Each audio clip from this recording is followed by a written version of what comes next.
There's another red.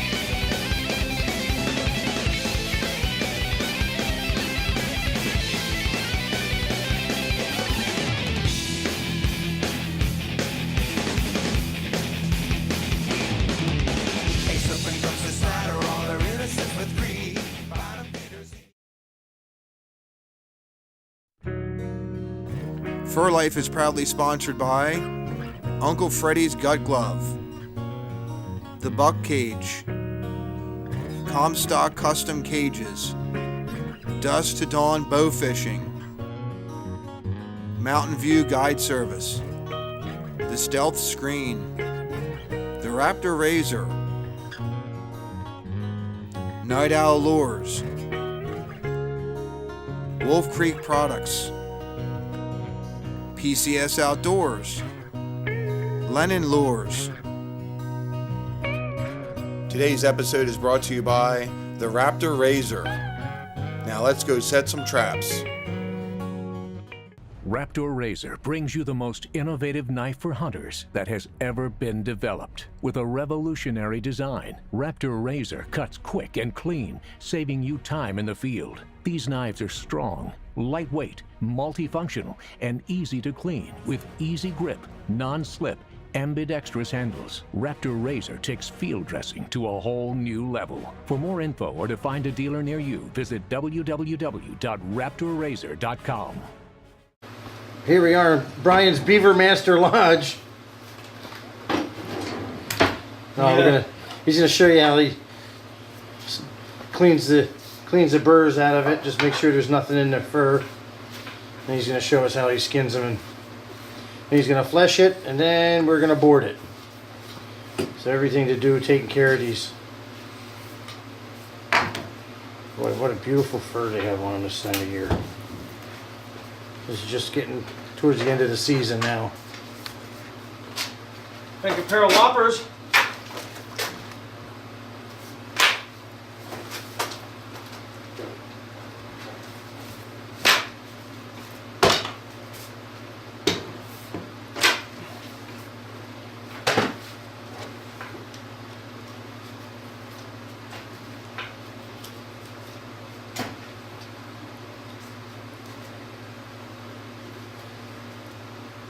Makes it a lot easier in the skinning process. I take a straight edge razor. I go right down the middle. Be careful in the stomach so you don't puncture the belly. Open it right up. Make an imaginary line right down. You get down around the casters and the oil sacs. Yeah, just be careful there too, right? Yeah, be very careful there. Go around the... Because these days, that's where the money is. It's not in the fur. Now you go around the vent, down to the middle of the tail. I leave the tail on for a handle after I'm done skinning. Take them outside. Take my knife, sharpen it up.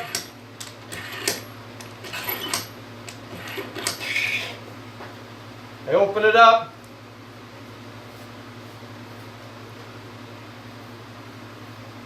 Just follow the line just like you would any animal. You can actually take them, start it. See that line right there? Yeah. And by no means are you're trying to skin it clean, right? Nope. I want to leave as much fat on it as I possibly can, because it makes it easier for me when I go to flesh it. Yep, yep. Well, sometimes you see people trying to clean skin it, and it, it takes them, half hour, 45 minutes. It's all, a lot of it is how you're taught. Yeah. If you're taught that way, then this way here doesn't seem practical. Because that's what you're used to. Right. But this is the way I was taught.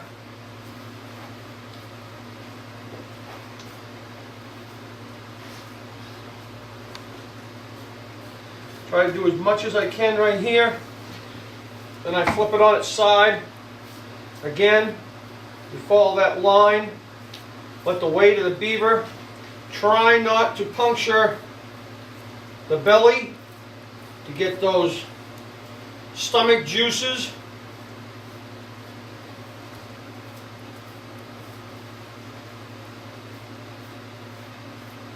And then you get a very good edge on this one.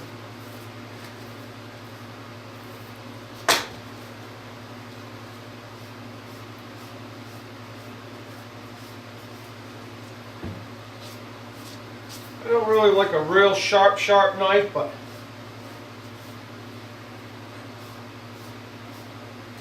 just follow that edge right along. Right here in the hip area, there's not a lot of fat. So that's the area you really have to watch for. That's the area where you can make a lot of false cuts. Yeah. That and the back near the tail. Yep. Right here in the back. Right.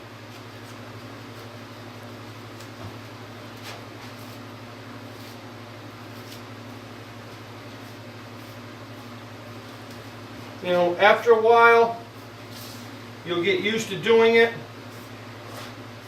The more you do these, the easier they get. There's a lot of good meat right there.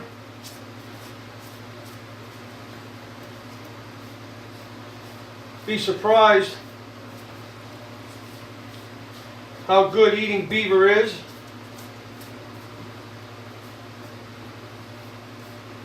Some of your states you could probably sell it to the houndsmen for bait for coyotes and bobcats. It's great for dogs, fisher, marten, spring bear hunting.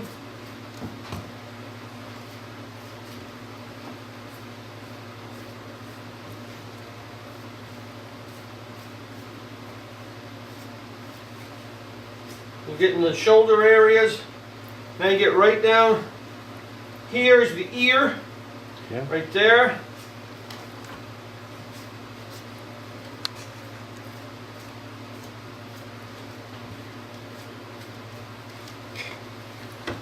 What I do when I get that far, I flip him right over. Hold on a minute. Never hold the blade of the knife to you. Good way of getting cut.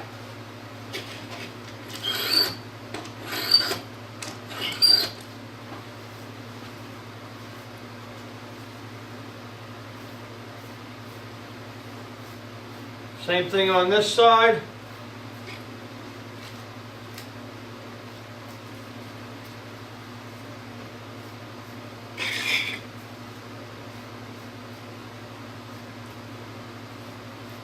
Again, just follow the natural edge.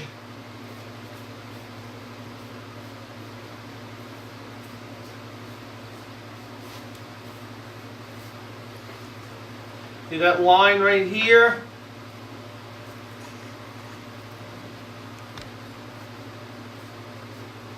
Right where we cut the feet off.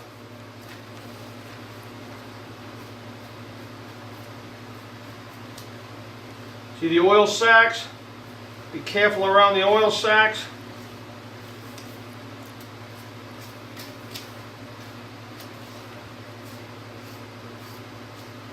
Don't do this inside your house. Unless you want your wife to kill you.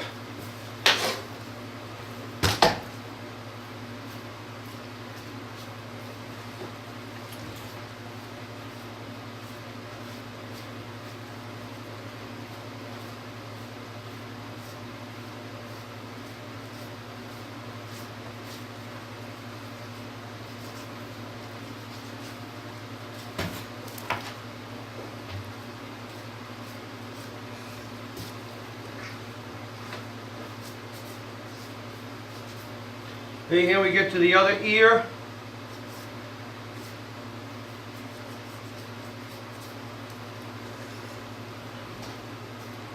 Follow that line right down where the eye is. Yeah.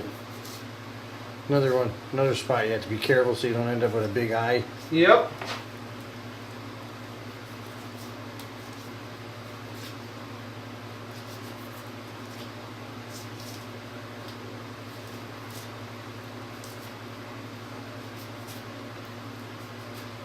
Boom. Done.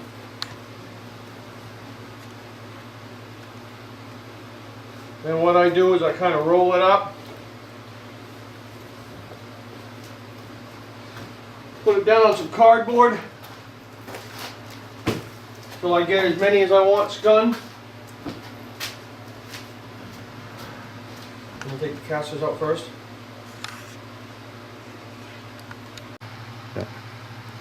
Okay, here it is. The beaver's all scun. Wearing my gloves. As you can see, there's the fat and the meat. And these are the casters up here. And here's the oil sacs. And here's the vent. So basically, a lot of it is just taking your time. But a lot of it's thumb work, getting it out. See how big they are? Just slowly taking that membrane, around the meat membrane that's around the casters. Yeah. I mean, those are big set of casters right there. Big female.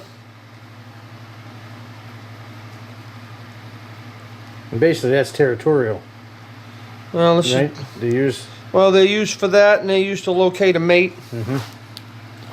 but I mean that's basically a lot of the sets we're using. We're Yep. using other This- casters from other areas. I mean, there's a set of casters right there. I mean, that's huge.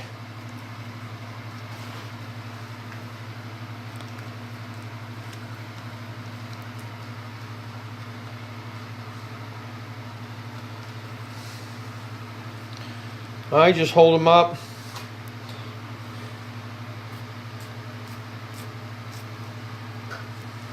See the yellow on the inside, yellowish green, I guess you call it.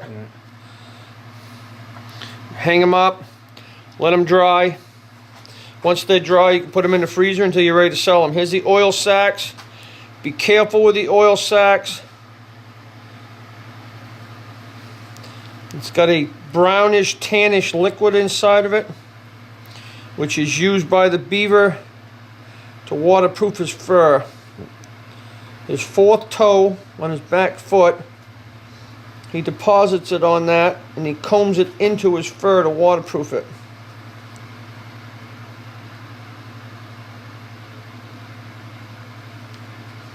I'll just keep rolling it in my fingers, cutting as much of that off as I can.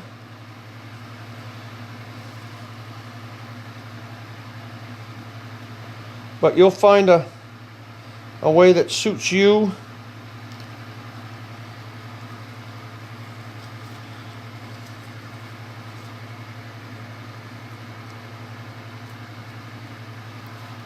There's one. Same thing on the other side. Just keep rolling it. You can use this for lure. Add to some lures. You can sell it to lure makers.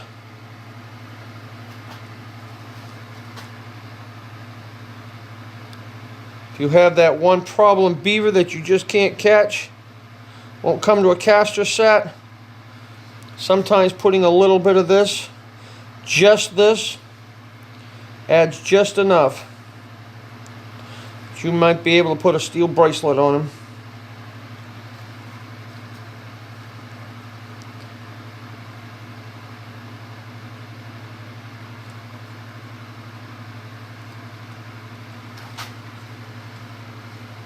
Don't squeeze them too hard.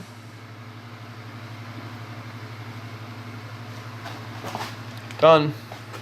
Oil sacks, casters.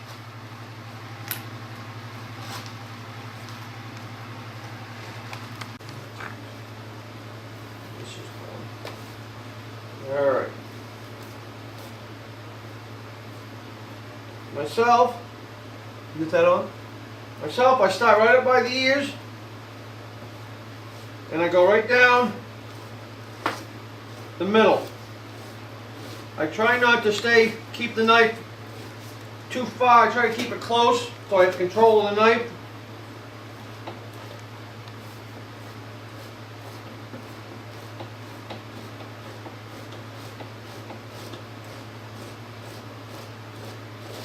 The knife doesn't have to be overly sharp, but it's nice to have a decent edge on it. Like I said, I go right down the middle of it. Once you get down by the hip, you notice there's not a lot of fat on the hip area. Not much gristle on them either, is there? No, up around the ears there are, but right in here, there's really no fat. Well, that's it, getting back to where when we're skinning them. That's why you're not too concerned about trying to clean skin them, because it just peels right off and it's easier than putting a nick in the hide. And this is one problem with spring beaver. Bite marks. Bite marks. And you just go right down the middle of it.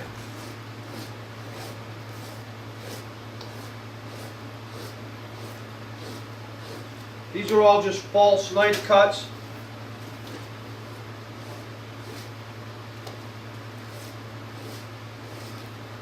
Go right down to the end.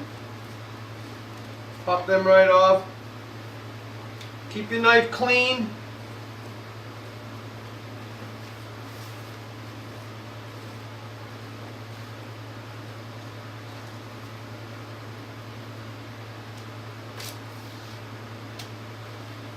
And keep your board clean. Keep all that fat from getting into the hair, and then I turn it sideways. And I go in between. But that's when you use the other side of your knife.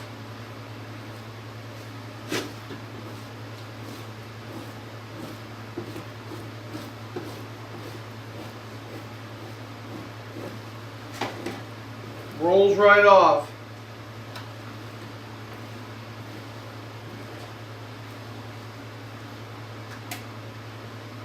Turn it a little ways, you turn it into a pie shape. If you have to, see how that comes right off?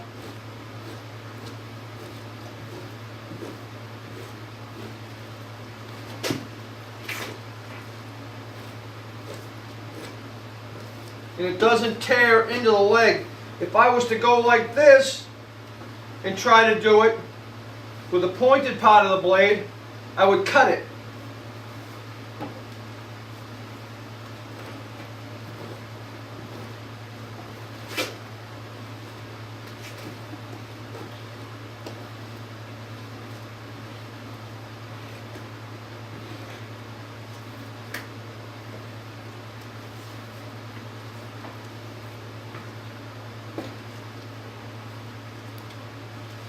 So I mean, every time you've done 1/4,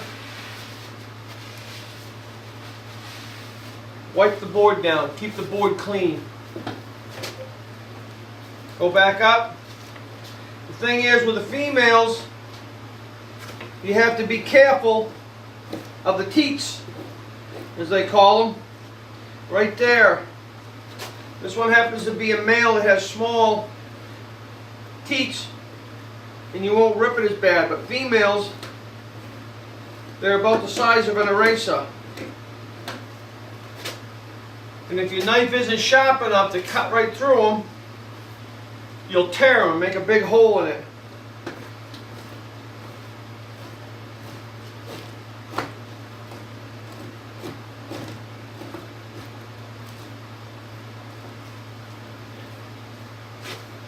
Just take your time.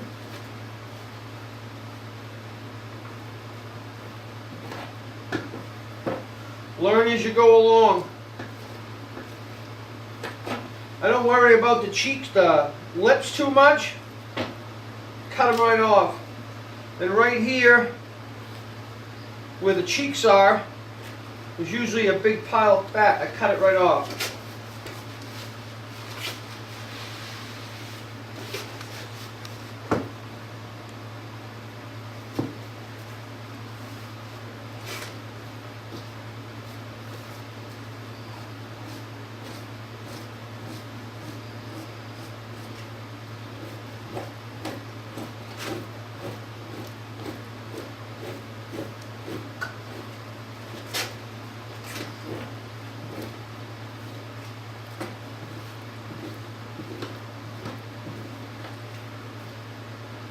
Throw the fat right in the bucket.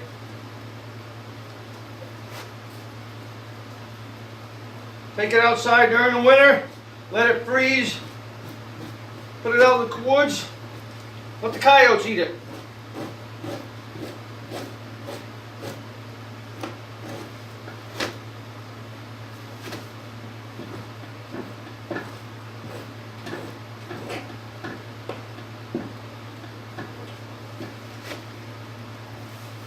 See the roundness of your knife goes right over the legs. Doesn't tear into them.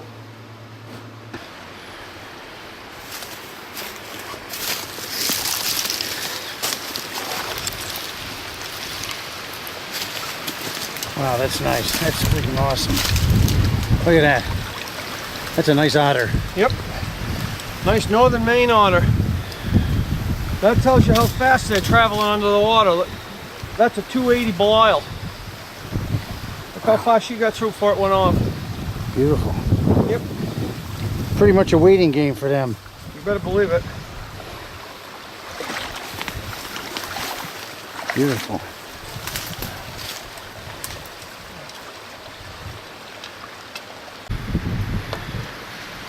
Yeah, with these otters here, it's pretty much just like mink trapping. Pretty much a waiting game. So it took a few days. Finally one came up the river. We got one. That's awesome. You see right there the house is, and then when I sit right there, there's the crossover, and it comes down into the channel, and this is where they're feeding. They're coming down through here, back into the bush for feed. So 2 traps, 1 beaver. Yep. Good. That's probably about it for in here. Look at that. Yep, another little channel off a bigger body of water. Unfortunately, it's Thursday. We're pulling part of the line because we're leaving Sunday. Brian's leaving Monday. So we're pulling everything out of this area. Nice beaver though. Heck yeah. Yeah. They're all been big beavers. Yeah, all been That's nice. nice.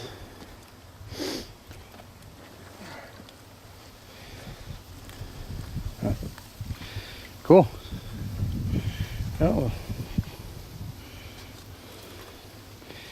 Pull this trap and head on. Fur Life is proudly sponsored by Uncle Freddy's Gut Glove, The Buck Cage, Comstock Custom Cages, Dusk to Dawn Bow Fishing, Mountain View Guide Service, The Stealth Screen, The Raptor Razor, Night Owl Lures, Wolf Creek Products, PCS Outdoors, Lennon Lures. Today's episode is brought to you by the Raptor Razor. Now let's go set some traps. Raptor Razor brings you the most innovative knife for hunters that has ever been developed. With a revolutionary design, Raptor Razor cuts quick and clean, saving you time in the field. These knives are strong, lightweight, multifunctional, and easy to clean with easy grip, non-slip, ambidextrous handles. Raptor Razor takes field dressing to a whole new level. For more info or to find a dealer near you, visit www.raptorrazor.com.